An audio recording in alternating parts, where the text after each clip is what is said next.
Hey, how's it going in the studio? We're gonna be taking a look at Ethiopia. In particular, Ethiopia, Ethiopia's PM affirms that there is no plans for invasion over Red Sea port access. Since not having access to a port costs so much money to the government, right? So myself, recently I went through and did some research as well as I'm looking to share some of the articles that I managed to find some information over what's happening within that region. Myself, I have reached out to a number of companies and I'm looking to do business, hopefully in the near future with Ethiopia as businesses, right? So it's something I'm interested in, as well as government itself not having access to any ports. It costs so much money and it's so much trouble when it comes to purchasing any physical products from Ethiopia right now, right? So I'm interested to see how things would unfold, as well as let's take a look at it, if anything, history and what was happening within the region.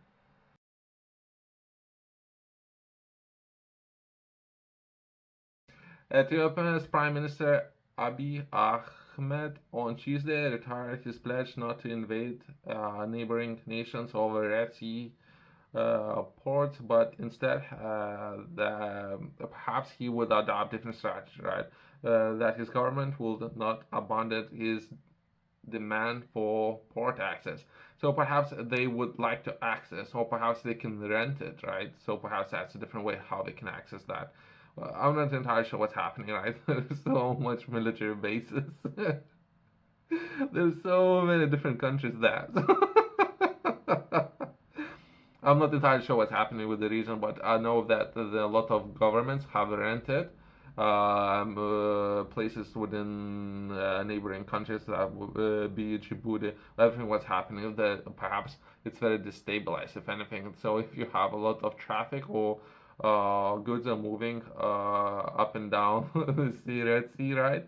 You might as well, as a nation, be interested in protecting your assets. So that's how I'm looking at it. But perhaps there's something that's happening in the background, right, that I'm not aware of. But either way, so Ethiopia as a nation is interested in having access to a port, right?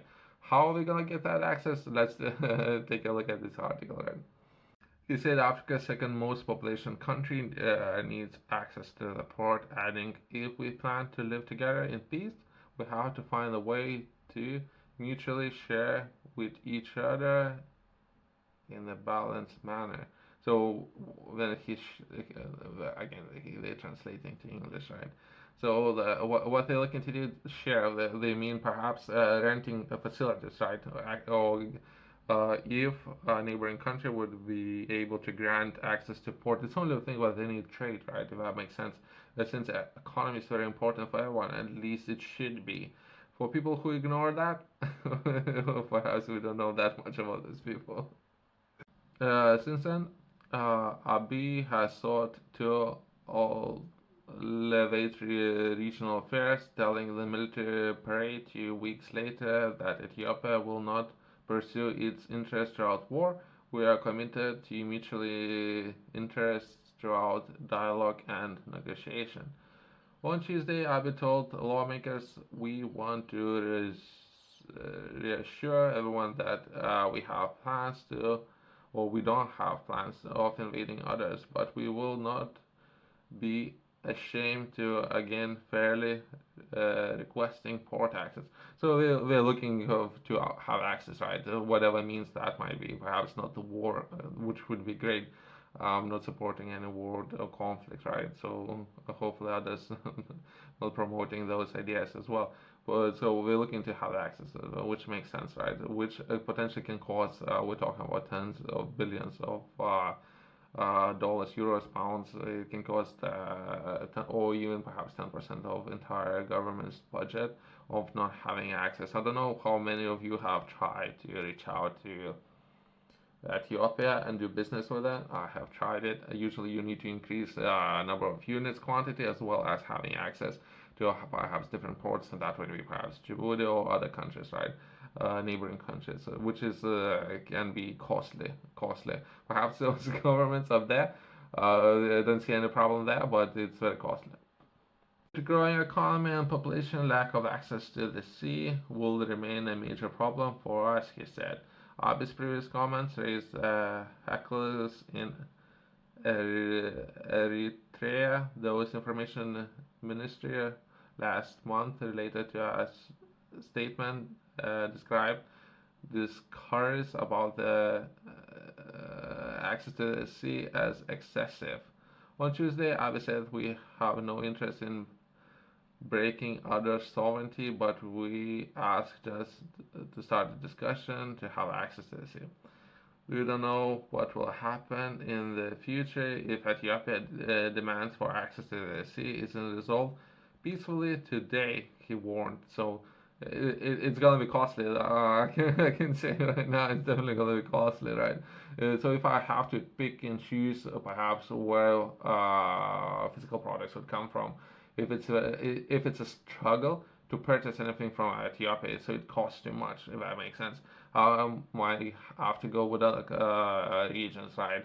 Even that's myself, perhaps others might think the same. Either though they might be able to offer very good quality and product that I'm looking for. Ethiopia lost its coastline after Eritrea broke away from Addis Ababa and formally declared independence in 1993, following a 3-decade war. So it's a war-torn countryside we talk about. So there was a lot of pain involved in whatever was happening at the time. If enjoyed access to the port in Eritrea until the two countries went to war in 1998 and 2000, and since then has relied largely on Djibouti for imports and exports. Again, I have done numbers, right?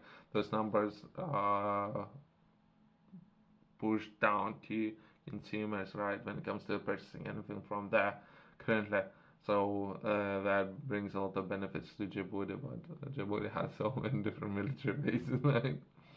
Then we're looking back at Eritrea, right?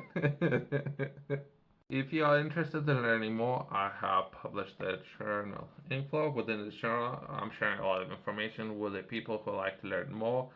That would be developing yourself, becoming more productive, more effective when it comes to setting goals and accomplishing those goals, having small routines that you could work towards developing a habit.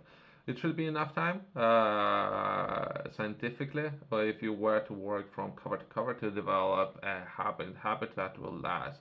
If you were to pick up this journal, I would highly recommend to focus on the 24-hour window. That would be a time goal, right?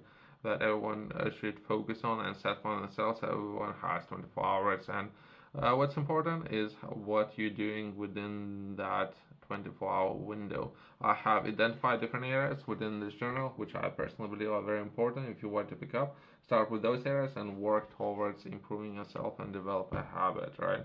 You can find it in the description below, as well as QR code in the corner. Abiy won a Nobel Prize in 2019 for his rapprochement the previous year with Eritrea. Those troops later backed Ethiopia force in a 2-year war in Tigray, but relations have appeared strained since the Tigray conflict ended in November 2022. This conflict itself is not covered, which is kind of interesting, but there was a lot of casualties, if anything. It's kind of interesting in a way where it has very little coverage. And if anyone's covering this kind of conflicts, usually they're not getting monetized, if anything, on major channels, so as well as other incidents happening within the world. But either way, there's a lot of suffering in there.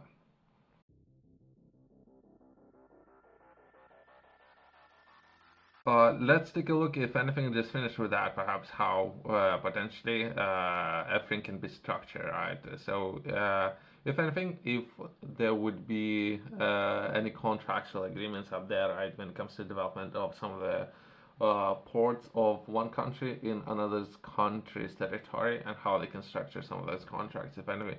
Well, myself, I might be interested in those, but either way, Some information that I managed to find, it's haven't been confirmed information, right? But some information suggests that Ethiopia's government has already started negotiation with key regional players. A proposal has allegedly been presented to Eritrea, offering a 30% stake in renowned Ethiopia's airlines as a bargaining chip for access to a desired port. So perhaps they would give 30% into, which is great. So that's how we can reach an agreement, right?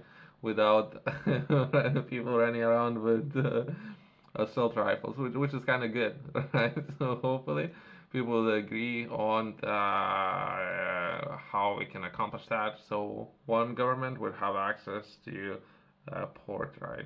Thanks for watching. I'll see you in the next one.